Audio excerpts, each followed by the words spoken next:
नमस्कार दोस्तों, स्वागत है आपका कल के पुराण के 33वें अध्याय में।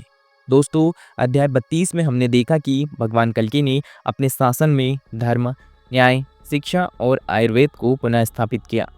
उन्होंने अपने अनुयायियों को धर्म और नीति पर आधारित जीवन जीने की शिक्षा दी। अंत में उन्होंने अपने सांसारिक कर्तव्यों को पूर्ण कर संन्यास लेने का निर्णय लिया। अब अध्याय 33 में यह बताया गया है कि भगवान कल्कि का संन्यास गमन कैसे हुआ, उनके अनुयायियों और प्रजा की क्या प्रतिक्रिया रही, उनके जाने के बाद समाज पर इसका क्या प्रभाव पड़ा। भगवान कल्कि का संन्यास लेने का निर्णय। राजसी जीवन का त्याग। भगवान कल्कि ने अपने राज्य और धर्म युद्धों के माध्यम से सभी दुष्ट शक्तियों का नाश कर दिया था।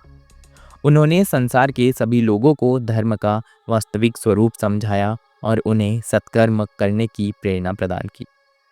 अब वे अपने जीवन के अंतिम चरण में संन्यास धारण करने का निर्णय लेते हैं। शिष्यों और राजाओं को दी गई अंतिम शिक्षा। भगवान कल्कि ने अपने प्रमुख शिष्यों, संतों और राजाओं को बुलाया और कहा, संसार में सत्य की स्थापना हो चुकी है। अब मेरा कार्य समाप्त हो गया है। अब यह तुम्हारी जिम्मेदारी है कि इस धर्म राज्य को बनाए रखो। उन्होंने सभी राजाओं को आदेश दिया कि वे कभी भी अधर्म का मार्ग न अपनाएं और सदैव न्याय के अनुसार शासन करें। अपने शिष्यों से कहा कि वे योग, ध्यान और भक्ति के माध्यम से समाज में आध्यात्मिक जागरूकता बनाए रखें। विदाई का समय। जब यह समाचार पूरे राज्य में फैला कि भगवान कल्कि संन्यास लेने जा रहे हैं, तो सभी लोग उनके दर्शन करने के लिए उमड़ पड़े। भक्तों की आंखों में आंसू थे, क्योंकि वे जानते थे कि अब उन्हें अपने प्रिय प्रभु का सानिध्य प्राप्त नहीं होगा। भगवान कल्कि ने सभी को धैर्य बंधाया और कहा, मैं सदा तुम्हारे हृदय में रहूंगा। धर्म का पालन करना ही मेरी भक्ति है। हिमालय की ओर प्रस्थान। तपस्या के लिए स्थान का चयन। भगवान कल्कि अपने कुछ प्रिय शिष्यों और संतों के साथ हिमालय की ओर प्रस्थान करते हैं। वे एक दिव्य स्थान पर पहुंचते हैं जहां ऋषियों और सिद्ध योगियों ने पहले भी घोर तपस्या की थी। वहां पर वे एक गुफा में ध्यानमग्न हो जाते हैं और संकल्प लेते हैं कि अब वे केवल ध्यान, साधना और भक्ति में लीन रहेंगे। दिव्य अनुभव और योग साधना। जब भगवान कल्कि ध्यान में लीन होते हैं तो उन्हें परम ब्रह्मा का साक्षात्कार होता है। वे इस सत्य को और गहराई से अनुभव करते हैं कि संसार एक माया है और केवल परमात्मा ही शाश्वत सत्य है। उनके चारों ओर एक दिव्य आभा फैल जाती है और देवता भी उनके इस अद्भुत संन्यास को देखकर प्रसन्न होते हैं। भगवान कल्कि के संन्यास का प्रभाव। प्रजा में भक्ति और आध्यात्मिकता की वृद्धि। भगवान कल्कि के संन्यास लेने के बाद समाज में भक्ति, सेवा और योग का अत्यधिक प्रचार हुआ। लोगों ने उनकी शिक्षाओं को अपनाकर सादा जीवन और उच्च विचार की नीति को अपनाया।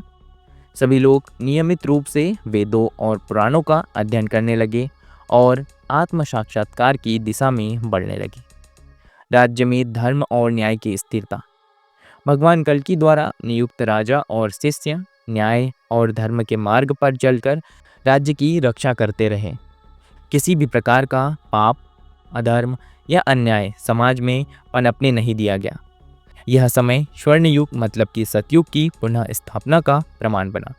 दोस्तों, अब हम देखते हैं कि अध्याय 33 में हमने क्या देखा, क्या है इसका सारांश क्या है।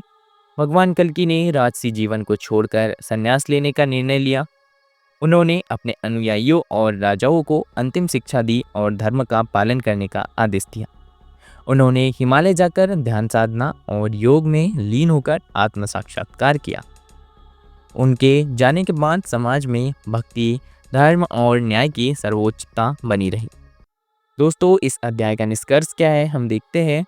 अध्याय 33 हमें यह दर्शाता है कि भगवान कल्कि केवल एक योद्धा नहीं बल्कि एक महान आध्यात्मिक गुरु भी थे। उन्होंने संसार में अधर्म का नाश कर धर्म की स्थापना की और फिर स्वयं तपस्या में लीन हो गए। उनका जीवन हमें यह सिखाता है कि अंतिम लक्ष्य केवल सांसारिक विजय नहीं बल्कि आत्म साक्षात्कार और ईश्वर प्राप्ति है। दोस्तों, यह था आज का अध्याय 33।